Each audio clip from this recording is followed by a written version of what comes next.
Welcome back, guys, and in this tutorial what we're going to do is we're going to look at using the perpendicular distance formula a bit more.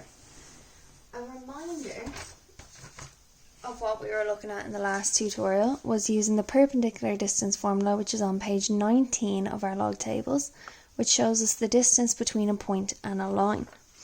Now, when it comes to the perpendicular distance formula, there's a couple of properties we need to know.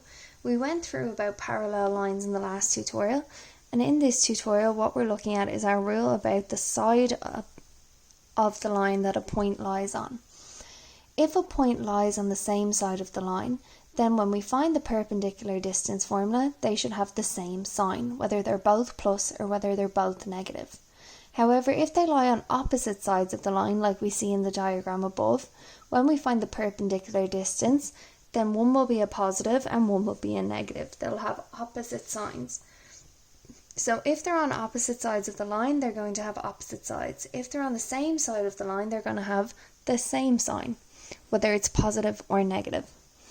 So we're going to look at example 2 now, which says investigate whether 5 minus 2 and 3 minus 3 lie on the same side of the line. 5x minus 4y minus 30 equals 0. So in each case, I need to find the perpendicular distance between the point and the line. Well, I know if I want to find it between the first ones here, that means that 5 minus 2 is going to be my x1, y1. A is going to be 5, B is going to be minus 4, and C is going to be minus 30. So I'm going to find my perpendicular distance 1 using my formula ax1 plus by1 plus c in our modulus all over the square root of a squared plus b squared. So now I'm going to try and find this here, okay?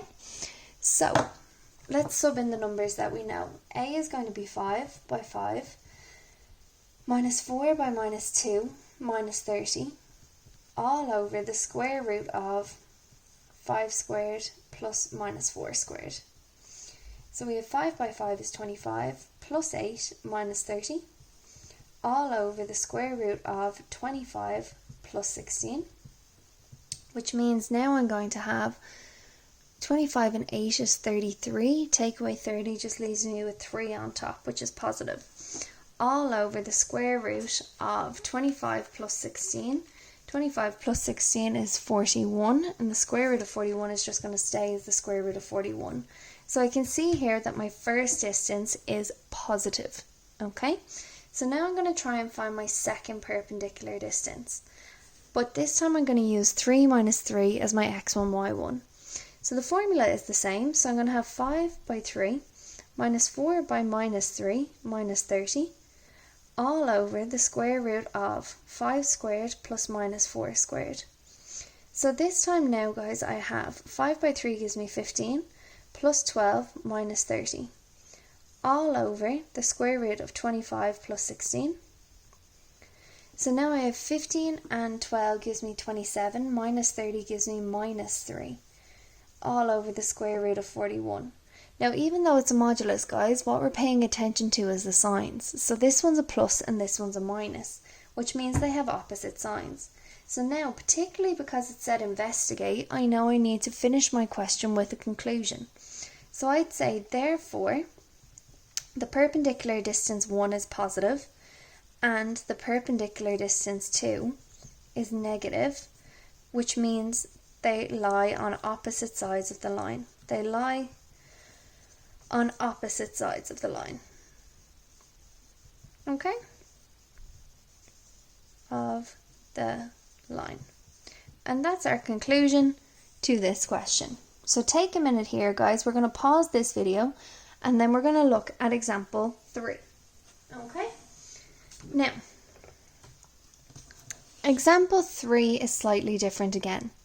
Example 3 says find the equations, plural, of two lines which are parallel to the line 3x minus 4y minus 1 equals 0 and are 3 units from it.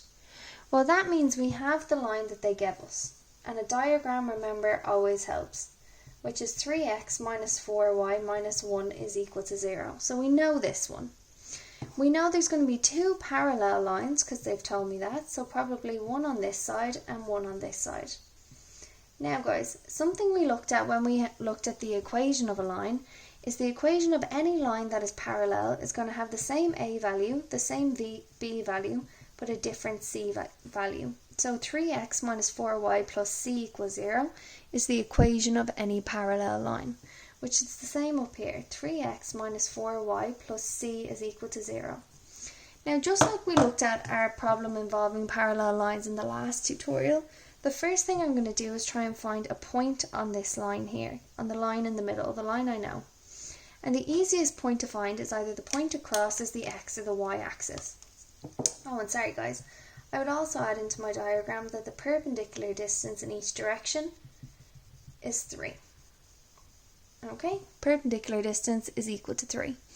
So now I'm going to find where it goes across the y-axis, and I'm just picking the y-axis. We could have used the x-axis.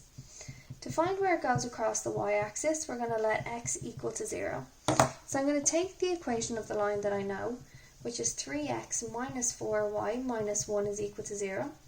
I'm going to let x equal to 0, which gives me minus 4y minus 1 equals 0. This gives me 0. I'm going to bring my minus 1 across here, so we have minus 4y is equal to 1. Which means y is equal to minus a quarter. Okay, so now I'm going to use the point 0 and minus a quarter as my x1, y1. So let's look and bring that up over here so we can see how that's going to go. So we have 0 and minus a quarter is going to be my x1, y1. Okay, we know that the line we're looking for is 3x minus 4y plus c is equal to 0. So in this case then, a is going to be 3, b is going to be minus 4, and c is just c. But we also know the perpendicular distance is equal to 3. So the next thing I'm going to do here is write out my formula. The perpendicular distance d is ax1 plus by1 plus c all over the square root of a squared plus b squared. Well, I know the perpendicular distance is equal to 3 by the modulus of 3 by 0 minus 4 by minus a quarter plus c, because I don't know c. C is what we're looking for. With the square root of 3 to be squared plus minus 4 to be squared. So we get 3 is equal to, this guy is gone, minus 4 by a quarter is just 1 plus c, all over the square root of 9 plus 16, which gives me 25. And we know the square root of 25 is just 5. So we have the modulus of 1 plus c all over 5. So the next thing I do here is multiply both sides by 5 to get rid of the fraction. Okay, so we have 15 is equal to the modulus of 1 plus c. Now we know the modulus, guys, could be a positive or a negative value, and this is where our two answers are going to come from. So the first time I do this, I'm going to let my equation equal to the positive value. The second time I'm going to let my equation equal to the negative value.